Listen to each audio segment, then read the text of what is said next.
Welcome back to Baldur's Gate 3 with Super Mario and the Cheaters of Death. And now we are entering the destroyed tower. Hopefully.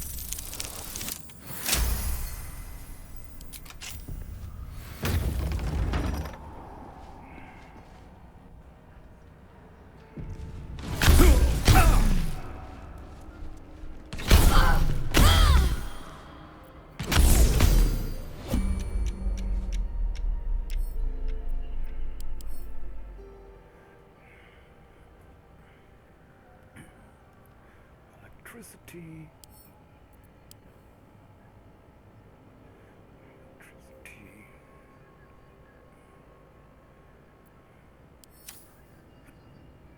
Okay.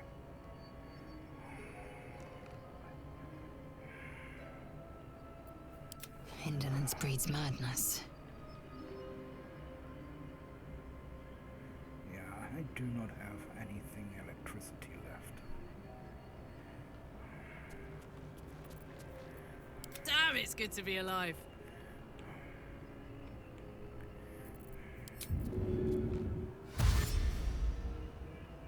Me? Ugh.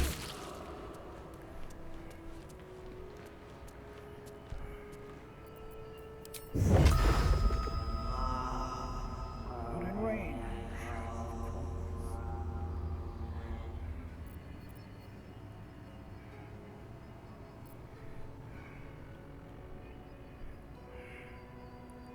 Have a lot on my mind.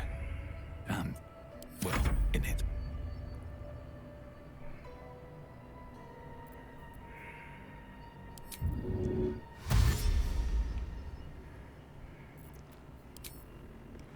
Strike hard, strike fast.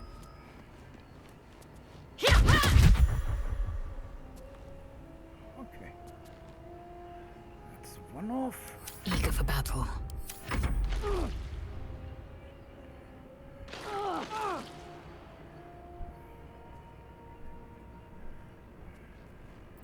Oh, I could go for a good meal. And that's the second one off.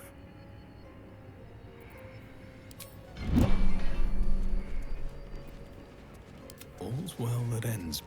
Not as bad as it could have. Breathe deep and move.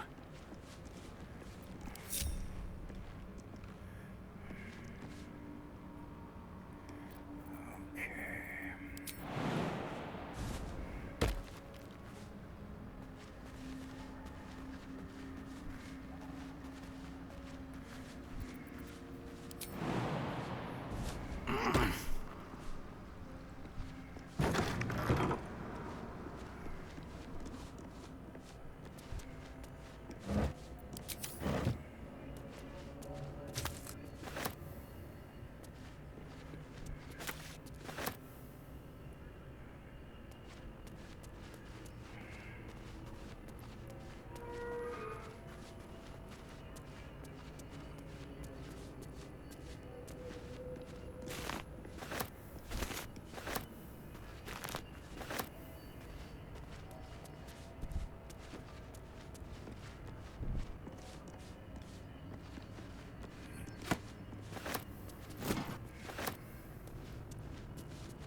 These flowers.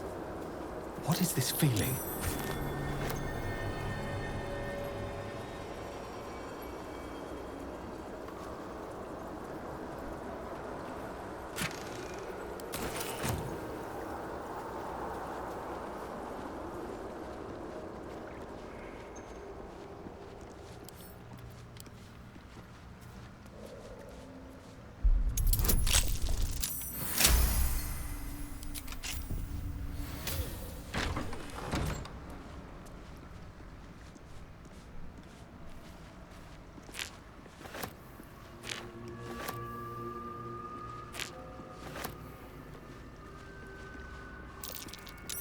That's curious.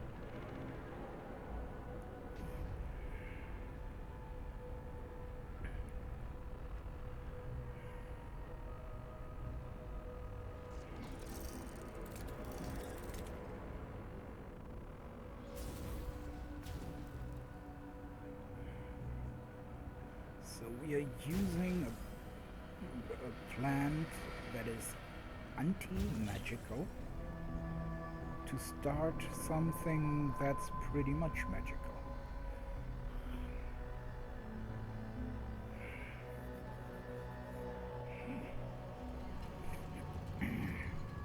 I don't actually think that I need to understand it.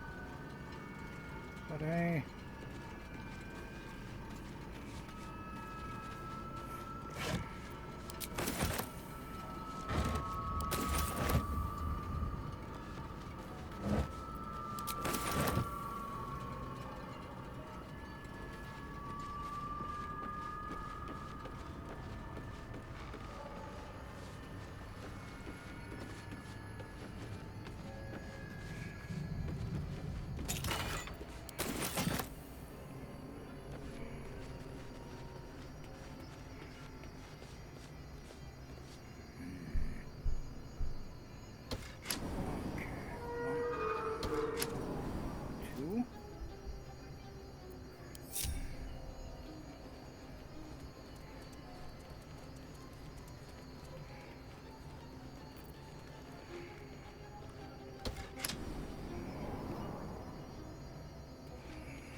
Such a strange disc.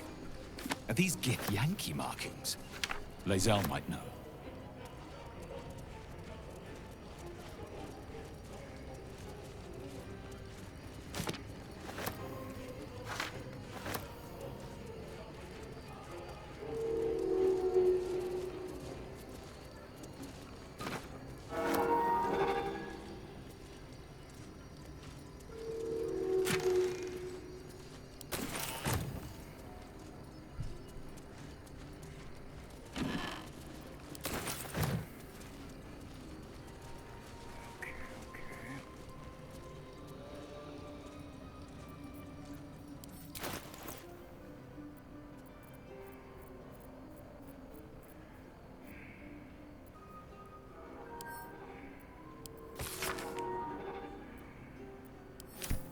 Seems like the owner was quite the military type.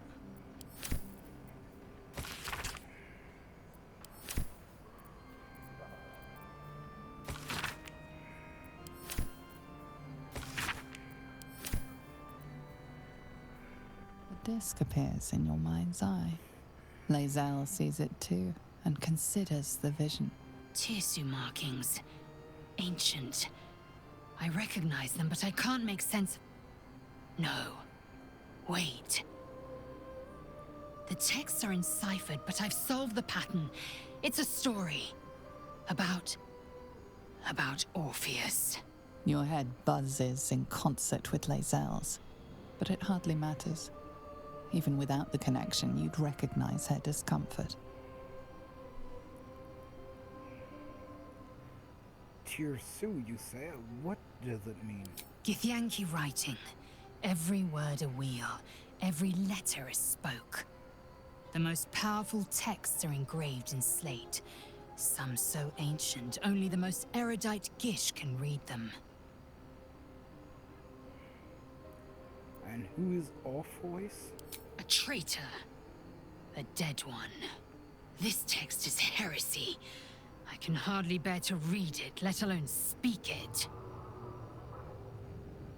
Oh, you can do it. Just tell me what's written there, please. Very well. I will read it to you.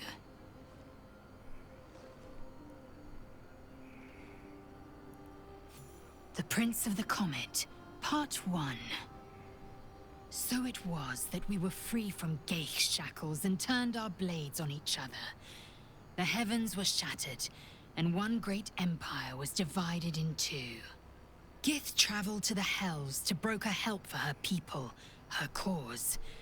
Vlaakith would have you believe Mother Gith proclaimed her our queen. Lies. Gith made no such proclamation. Vlaakith seized the Empire against the Mother's wishes. But Gith had nurtured a son, Orpheus, Prince of the Comet, the true heir. He knew Vlaakith's treachery. Orpheus rallied Gith's honor guard and declared the throne for himself. The War of the Comet had begun.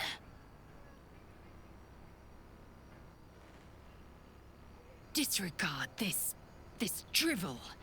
Gith declared Vlaakith queen of the Empire, and her own son defied her. Orpheus would have ceded control to the Geich. But what when it's true? It sounds like Vlaakith betrayed the Gith and seized the throne for herself. She did nothing of the sort. Thank your good fortunes I'm a tolerant woman, or I'd have sliced off a few toes for suggesting it. Toes are overrated anyhow. Okay.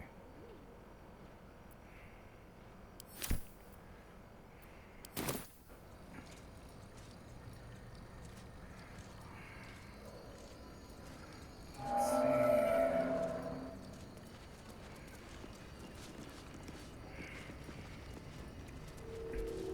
So as far as I know, there are three episodes of this story. But so far I only found 1 and 3.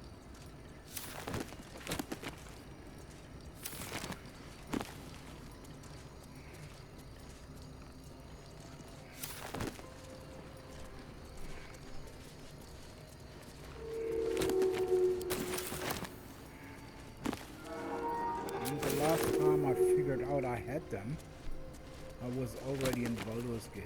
So they could be quite everywhere.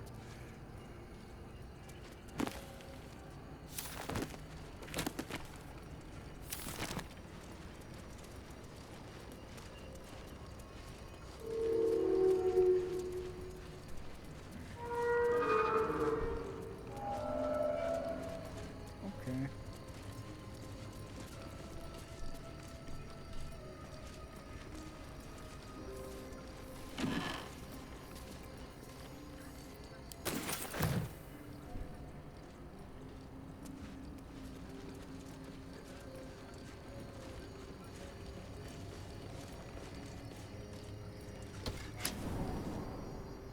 New sounds to dampen dark oppression range. Is it the foe? That foul, contemptuous heel? You know these words. They're from the opening stanza of a play you found in this very tower.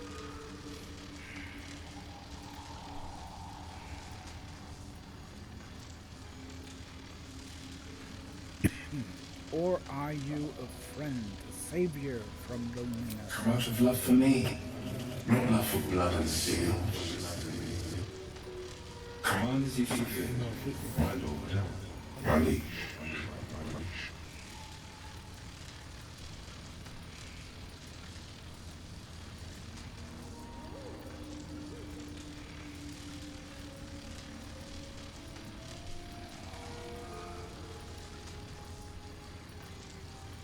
What is all of this here? An unbeknownst command that I cannot fulfill. And who are you? An unbeknownst command that I cannot fulfill. Huh.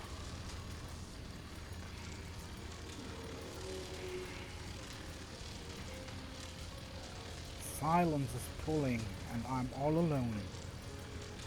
Am I allowed to hold your hand just for a short time? Of course, my love. Don't be afraid, sweet girl. What can I do? Would you like a hug?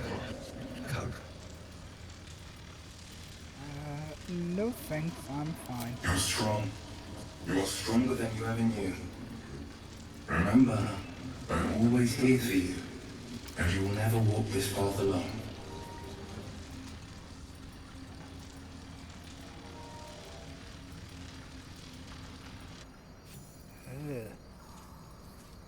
Okay.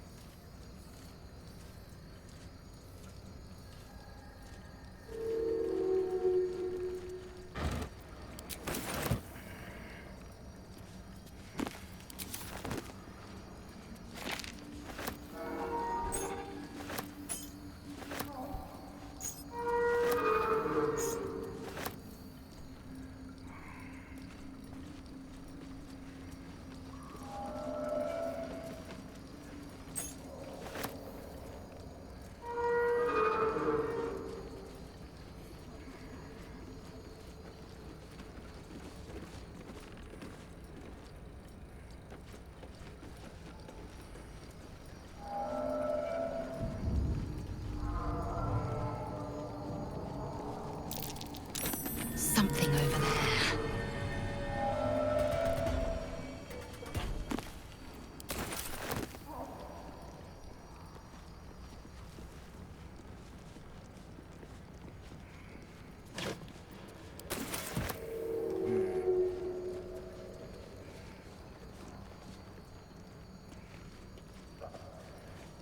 Okay, I need to kill him.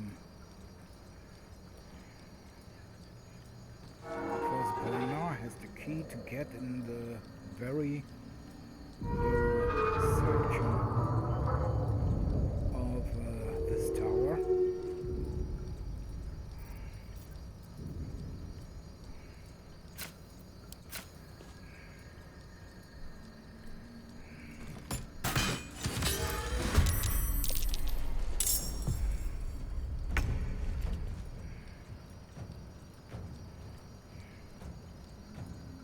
Let's make this quick.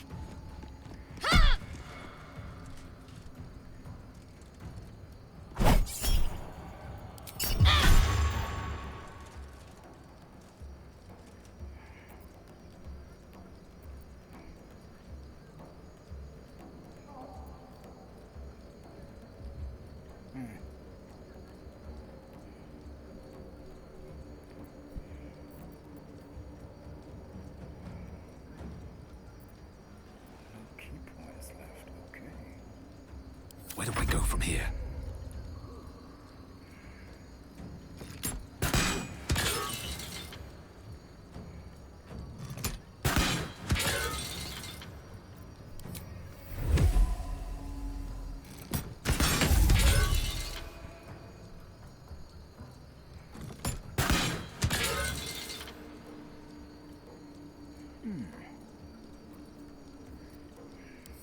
Victory awaits.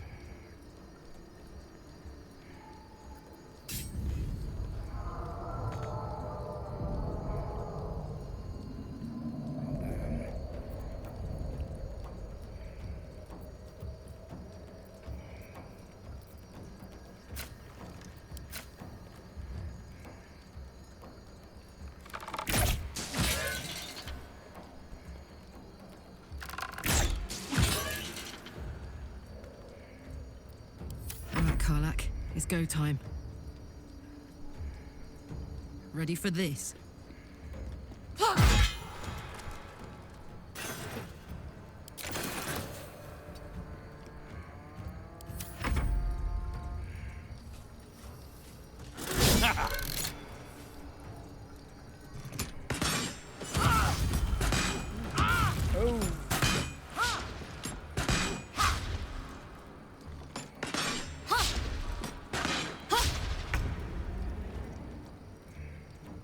Strike hard, strike fast.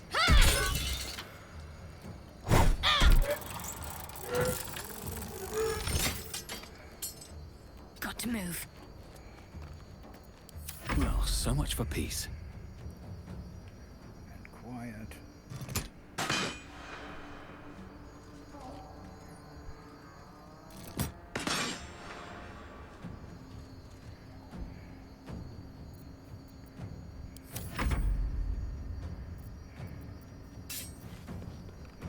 Ah.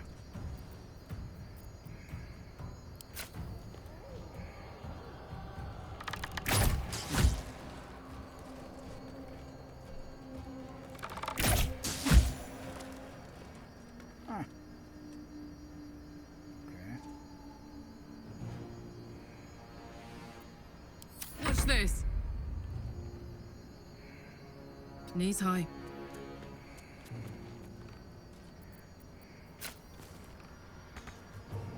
Yeah.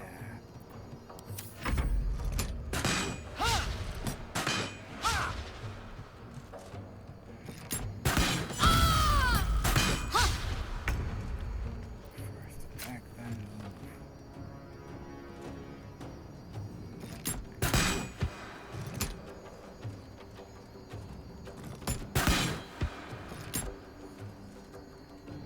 On the move. I wonder if this is worth the cost.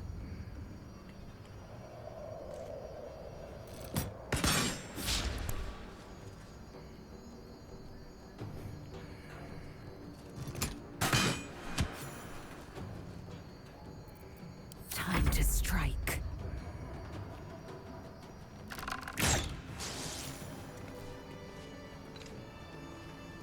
Okay.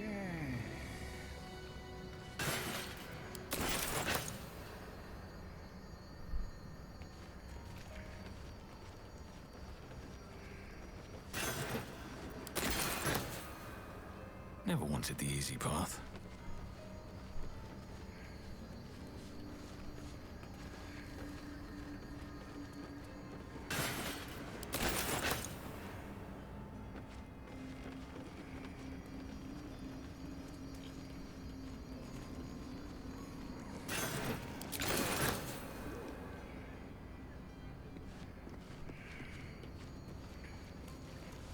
What's mine is mine.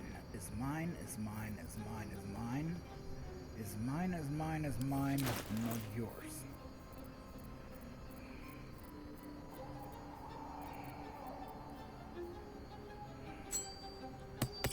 My ring lit up. Must have clicked that button.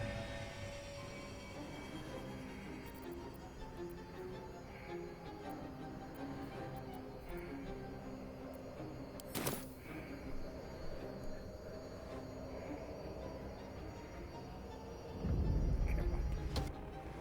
To the cellar we go.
at the entrance.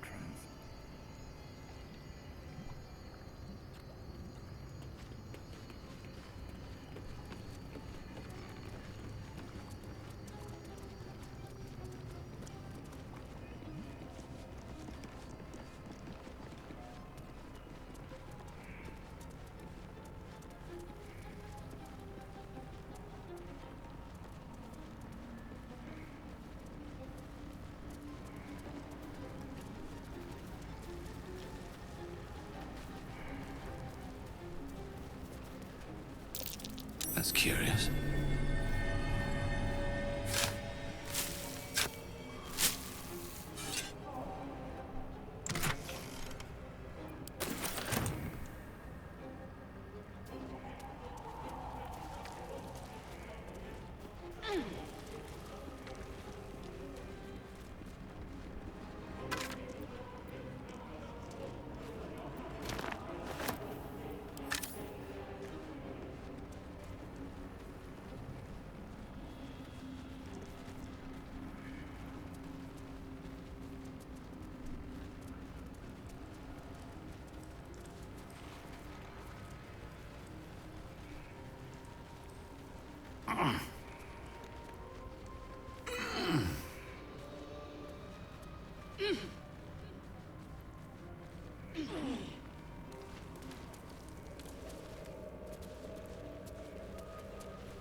Move it, ladies, move it. Step carefully.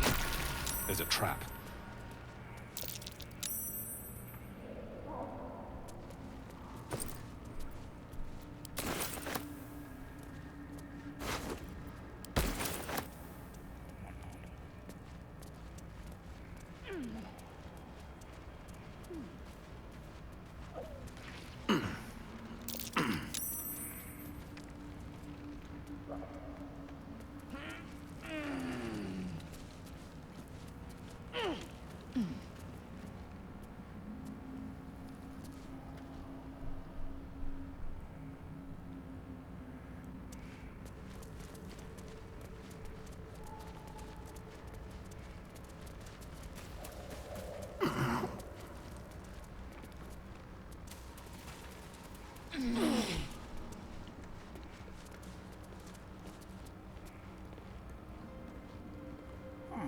Shadow Horde.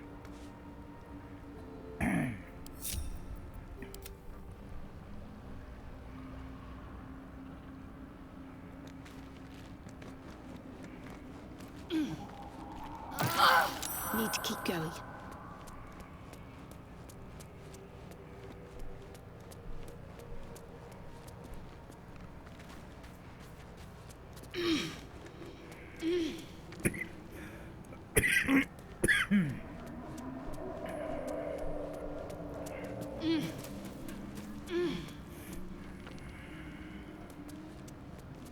I've got a long road ahead. Time to press ahead.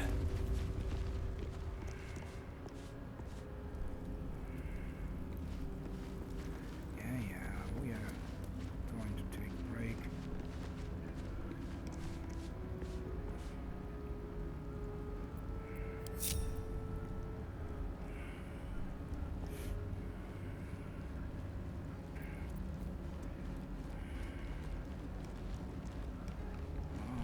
Let's make camp here.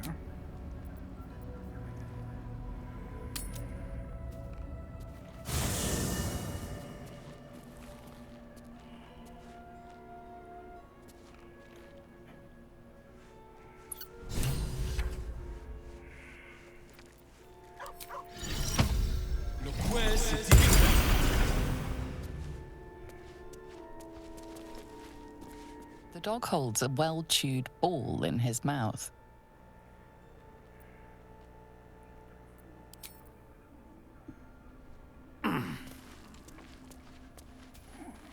We leave him the ball. I know he loves to play with it.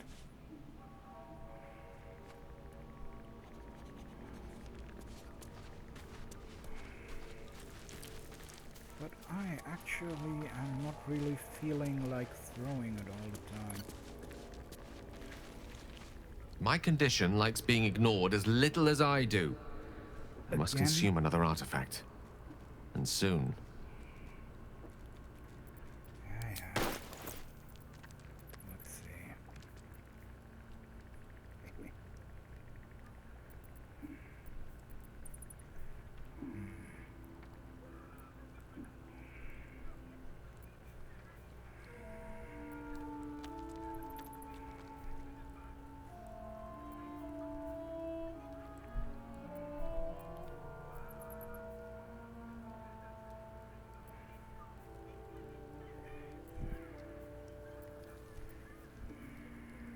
Oh.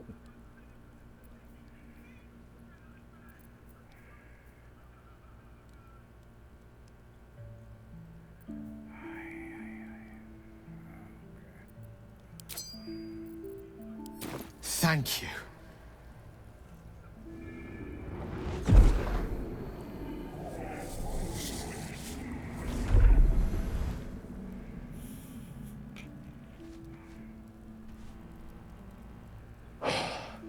Good gods. It hardly has any effect. Oh, Mistra, have mercy on us all. Listen, I need to speak to you, to all of you. It would be unconscionable of me to remain silent. Well, say what you have to say. You are under friends. I might just be about to remedy that. You have to know who I was. You have to know who I really am. What I am is a walking shadow of the promise I once held. I'm what one might call a wizard prodigy. Who from an early age could not only control the weave, but compose it. Much like a musician or a poet. Such was my skill that it earned me the attention of the mother of magic herself. The Lady of Mysteries. The goddess Mistra. She revealed herself to me and she became my teacher. In time, she became my muse. And later, even my lover.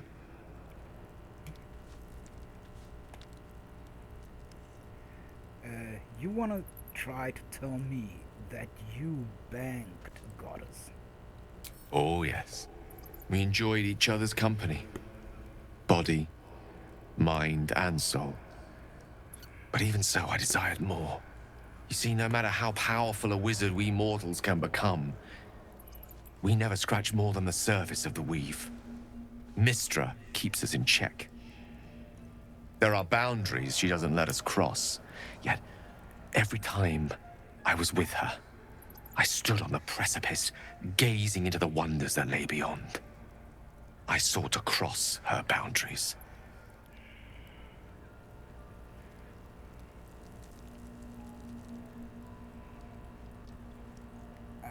You thought you knew better than Mistra. You are more stupid than I thought. Quite. I tried to convince her. I pouted. I pleaded. Swore my ambition was only to serve her better. She only smiled and told me to be contented.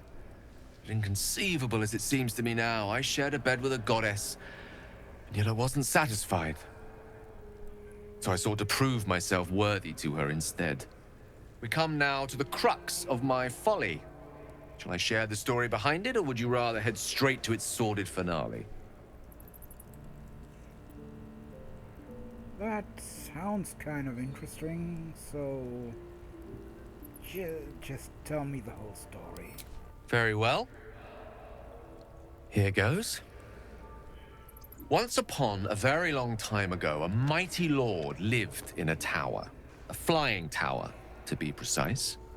I'll save his history for another time, but the gist of it is that he sought to usurp the goddess of magic so that he could become a god himself. And he almost managed, but not quite. And his entire empire, Netheril, came crashing down around him as he turned to stone. The magic that was unleashed that day was phenomenal. Roiling like the prime chaos that outdates creation. Even the weave itself could not withstand the onslaught. It fractured, then shattered, and all magic was lost to the mortal realms, until the day Mistra returned. She restored the weave, reuniting all its scattered shards. Or so I thought. Until, in the course of my studies, I learned of a book. A Netherese tome in which a piece of the fractured weave had been sealed beyond her reach. What if, I thought, what if, after all this time, I could return this lost part of herself to the goddess? So flowers and chocolate was not enough, I guess. You know me. My gestures can never be grand enough. I was certain that this deed of raw power, draped in romance, would convince Mistra to take me by the hand and welcome me into her hitherto forbidden domains. I was mistaken. I obtained the fabled book and took it into my study. As for what happened next... Here. Place your hand over my heart. Let me show you.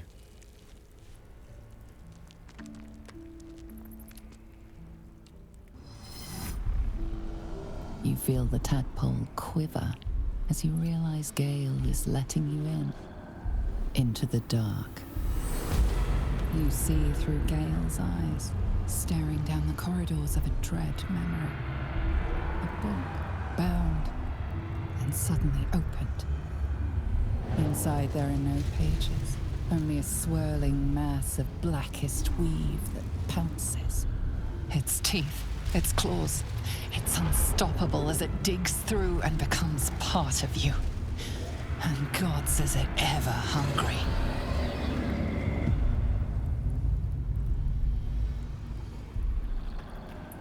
So, how are you still alive? Thankfully, the moment I absorbed the fragment wasn't enough to kill me outright. It was only the beginning.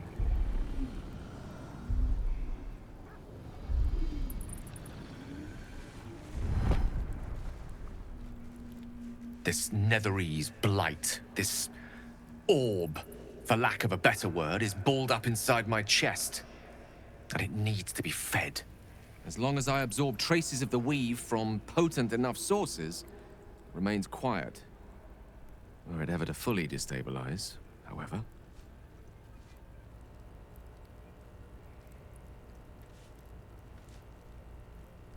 Go on. I will erupt. I don't know the exact magnitude of the eruption, but given my studies of Netherese magic, I'd say even a fragment as small as the one I carry, it'd level a city the size of Waterdeep. Is there nothing we can do? We might chance upon a king's collection of magical artifacts around the corner. We might cross paths with a miracle round the bend. Then again, we might not. All of this. It must feel like a betrayal. Say the word, and we'll part ways.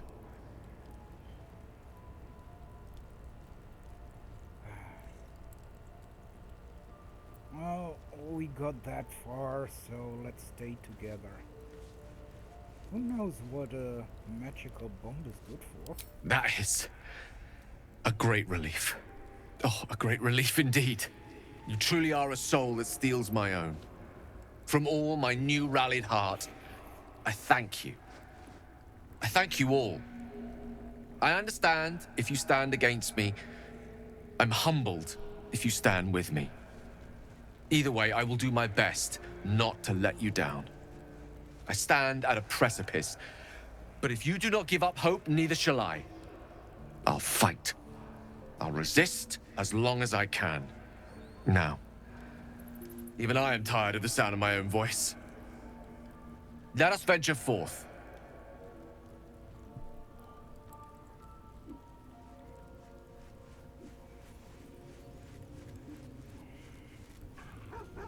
Well, you really have to like this group.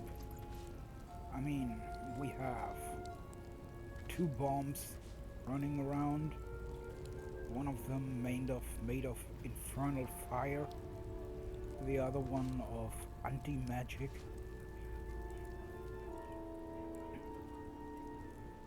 We have a demon lover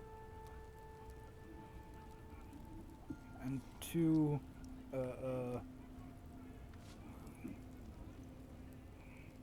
religious bitches. Well met. Not to forget the vampire.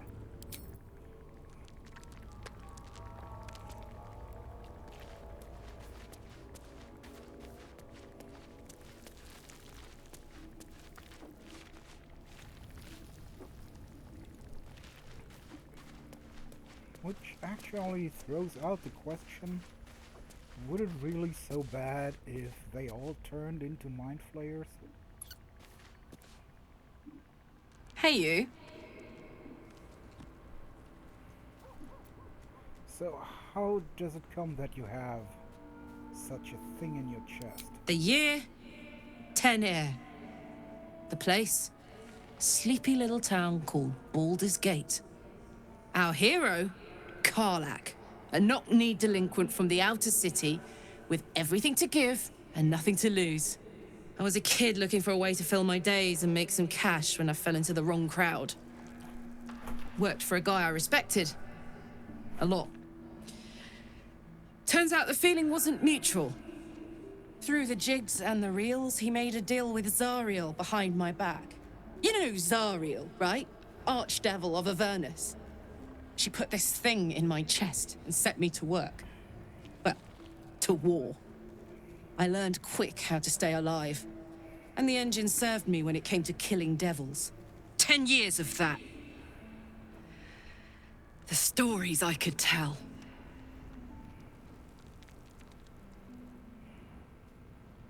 You mentioned a boss that gave you to Zariel. Who was it? Guy named Gortash.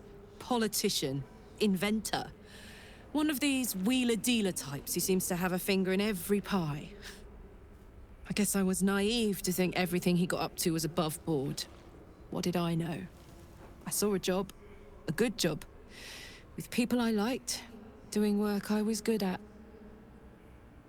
Sometimes I'm jealous of that girl. Ugh, to feel so invincible again.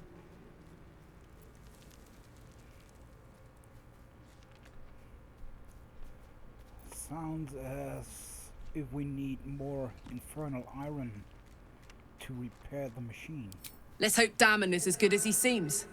Once my engine's handled, I can focus on more important matters. Tadpoles, cults, frosty pints.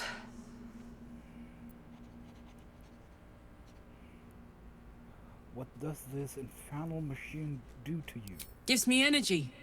Power. But you've seen it in action. Very hard to control.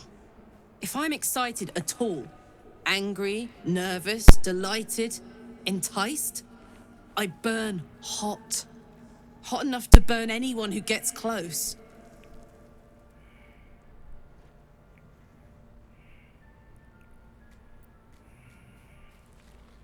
You have to feel imprisoned. I try not to think about it. I still think about it constantly, but, you know, I try. One of these days, I'll sort the whole infernal affair out, get myself cooled off, start making up for lost time. But not today. True that.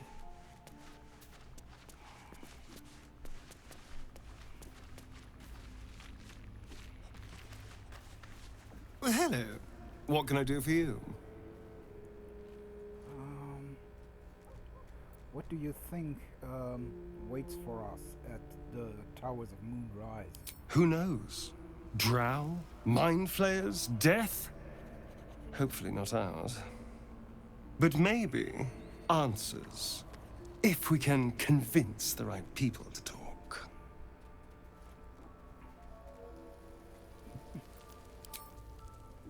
Okey-doke.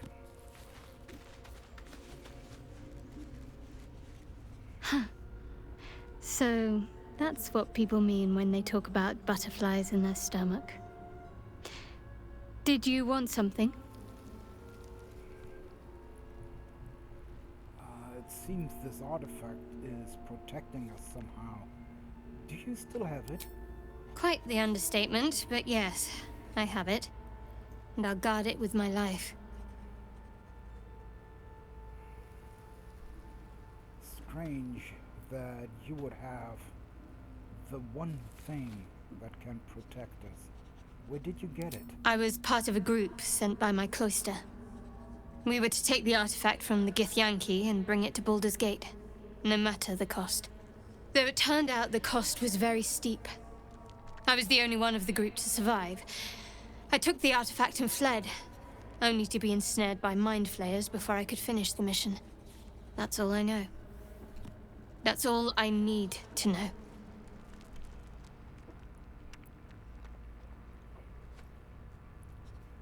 How can you go through all this trouble if you do not even know why? I told you already. I surrendered my memories for the sake of the mission. Shah's secrets must be protected. Duty demands it. Once I fulfill my mission, I can have my memories restored.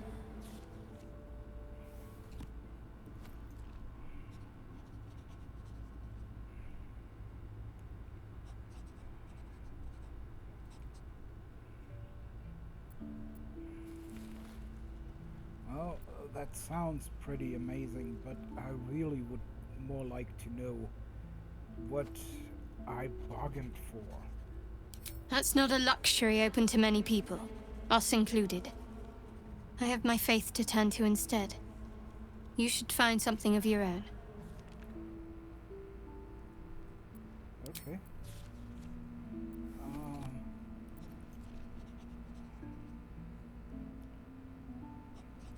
He was fascinated as Halsin mentioned the Dark Justicers. Wouldn't you be in my place? If there's even the slightest chance that Shah worshippers remain within our reach, we should try and find them. Even if they're all long gone, and that seems quite likely from what we know, who knows what they may have left behind for us to use? My people are nothing if not resourceful. As long as I've prayed to Lady Shah, I've wished to serve her as a Dark Justiciar. There is scarcely a greater way to fully dedicate yourself to Lady Shah, save perhaps if you become the head of her church. To become a Dark Justiciar is to become the Night Singer's sword arm, her implement with which she will cast down the unbelievers and win the final battle to restore her perfect, endless darkness. It's all I ever wanted. I prayed it was my calling. But Mother forbid me from seeking to prove myself worthy of the rank. She said I was not ready. Not my mother, I should add. The Mother Superior, head of Lady Shah's enclave in Baldur's Gate. Sometimes I wonder if she would ever deem me ready. I owe her everything, and I only wish to serve, yet she can prove inscrutable.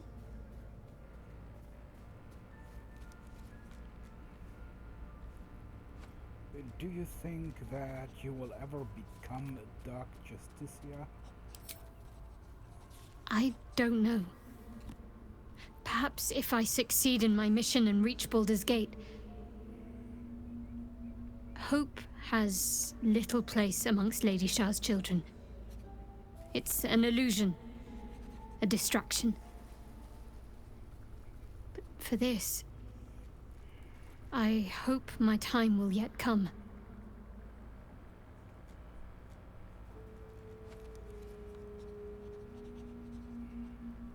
I don't understand. Why are you making such a secret about your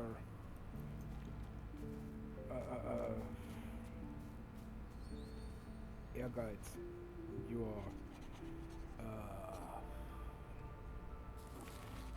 and again, I have no fucking clue what I'm talking about. So why are you making such a secret about where you want to get?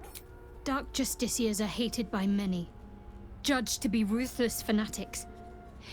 Even the few who would accept a follower of Lady Shah would likely balk at a Justiciar in their midst. But there's a simpler answer to your question. I simply forgot about the desire I had until I saw some things that reminded me. Now, I can't get it out of my mind.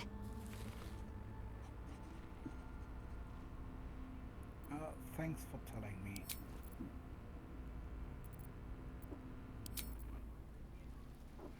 Let's leave it at that. How about you? Did you find out something new for me? Ah, my good fellow. Quite the cozy setup you have here. I'll just make myself comfortable. Thank you so much.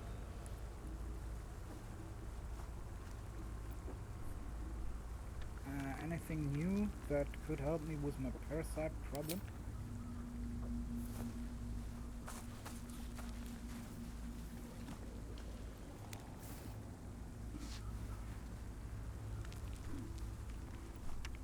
My research turned up a rather brilliant technique that seems quite actionable.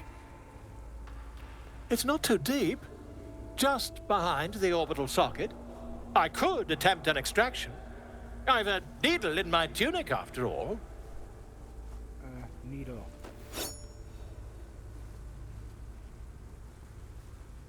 That's not a needle. How often did you do that? I assure you, I've dreamt of it 1,000 times over. Oh, you dreamt of it.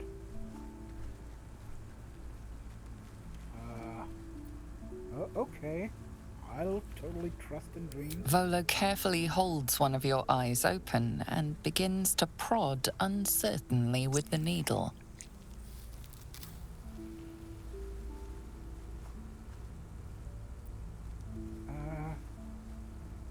Well, let's deal with the pain and let him continue. The needle finds the gap between eyeball and socket. Volo frowns and begins to push.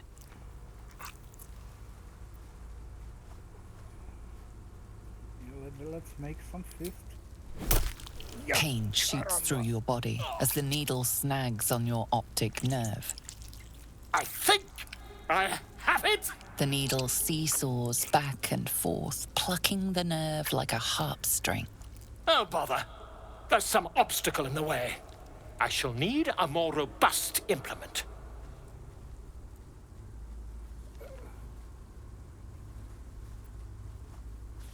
Okay, we will try to keep as steady as we can. Volo carefully withdraws the needle from your eye.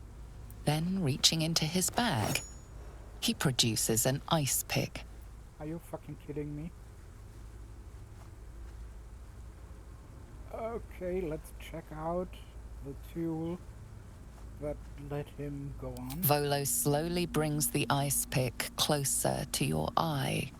Now, don't move. Hold my breath. Cold metal presses against the skin beneath your brow. And then, tap, tap, stab. Do you feel that? Ha! I think we have the blighter on the run.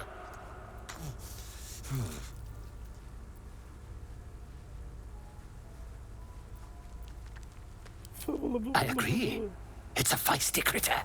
Just a little further. Volo tears the pick from your brain with a violent jerk. Your eye plops down into the mud. Drat. He pauses, looks down at your eye, and recoils slightly as it sinks into the mud.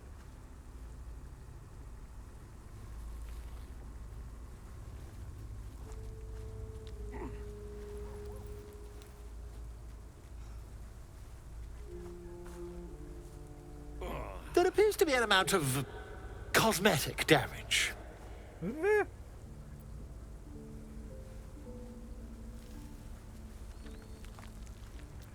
Everything okay, I think. Oh, fantastic! That squint does wonders for your gravitas, in my humble opinion. Though, perhaps there's something we can do.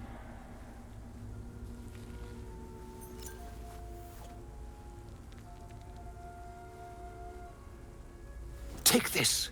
A far superior relic to that old jelly you were chained to. Try it on for size. And, it was very nice to have met you. I'm sure you'll sort out your little brain problem one way or another. Far away from here, if you've a heart. Terribly sorry, my friend. Ta.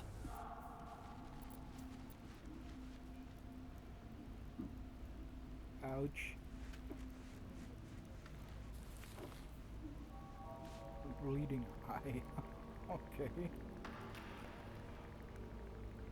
Well, that was something. But because of the artificial eye, I now can see invisible.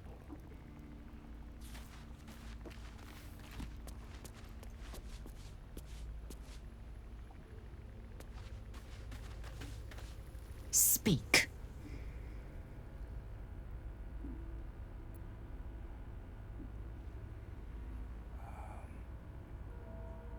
It looks like you are looking different at me.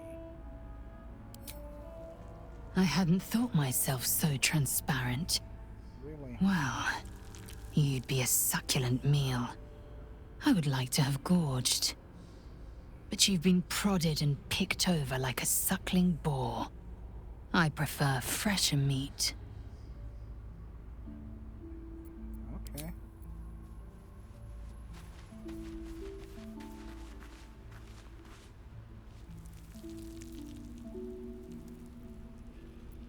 Yeah, let's end the day.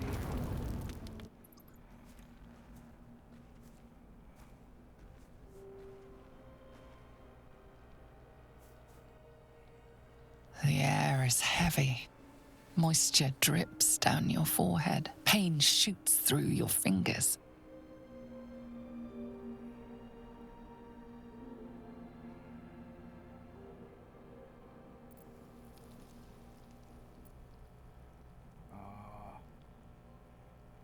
Rub your hurting hands. The ache builds as you squeeze your hands together.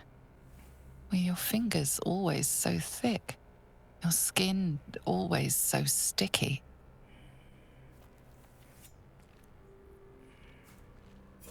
Chukil Gate Vlakith Mazathok! Can you feel it crawling through you? Tendrils squirming in your chest, gripping your heart, piercing your belly. Your bones popping, your flesh swelling. I can. I see it in you. I feel it in me. We are lost. I will be quick with my blade. First you, then the others, then myself. Your minds intertwine. You sense a touch of uncertainty, a touch of disgust. Yo, bitch, are you for real? I just lost my eye. Of course I'm a little bit off. It's just a fever, we have to rest.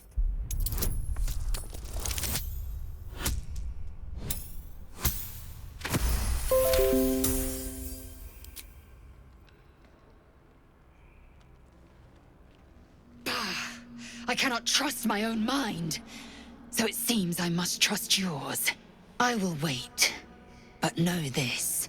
I am watching. If the sickness does not pass come dawn, I will end us all. I don't believe it.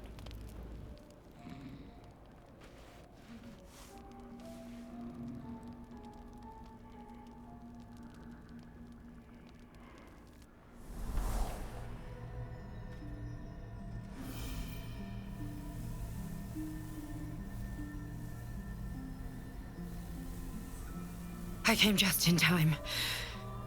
You are transforming.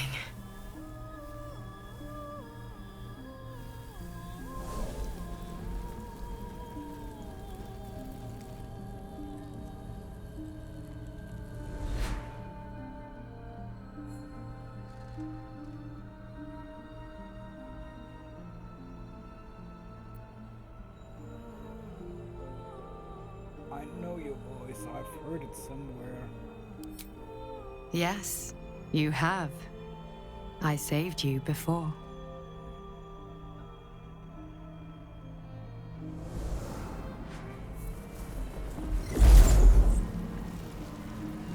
And I'm here to save you again. Don't worry. You will not become a Mind Flayer. Not while I'm around. I'll protect you.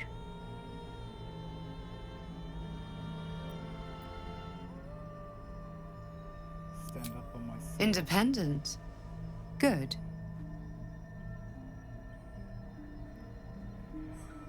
We haven't much time, so listen closely.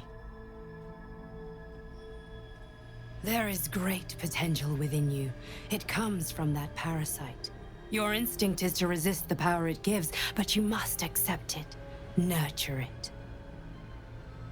I will keep it from consuming you, but for the sake of both of us, you must learn to wield it.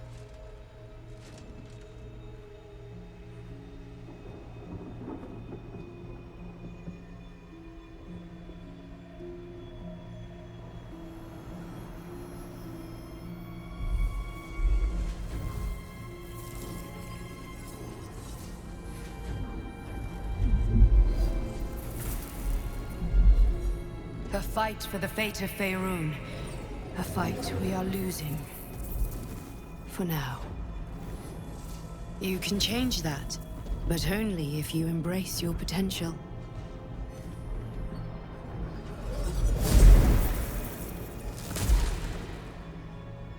I have to go. The enemy is closing in. I will be back.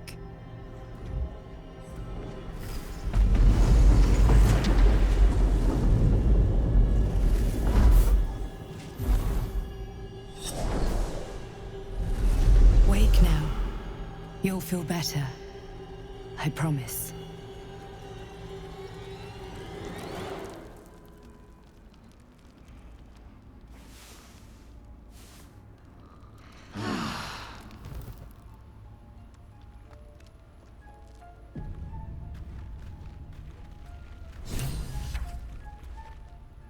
So, if you think that something was off with the voice of the dwarf, actually I made a female dwarf with a beard.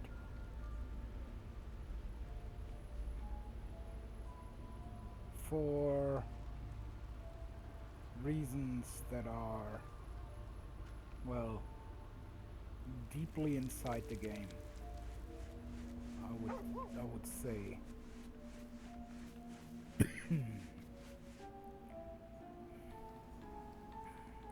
We will get to that on a later part, when it is time to reveal who this dream creature is. So, to avoid getting somehow hooked onto this thing, I thought it would be funny to make it look like someone I would never date.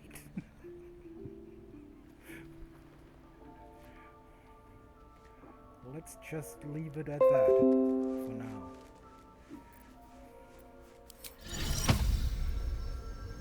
Amicus animalis. Exactly. So I'll see you in the next episode. Have a great time and toodaloo.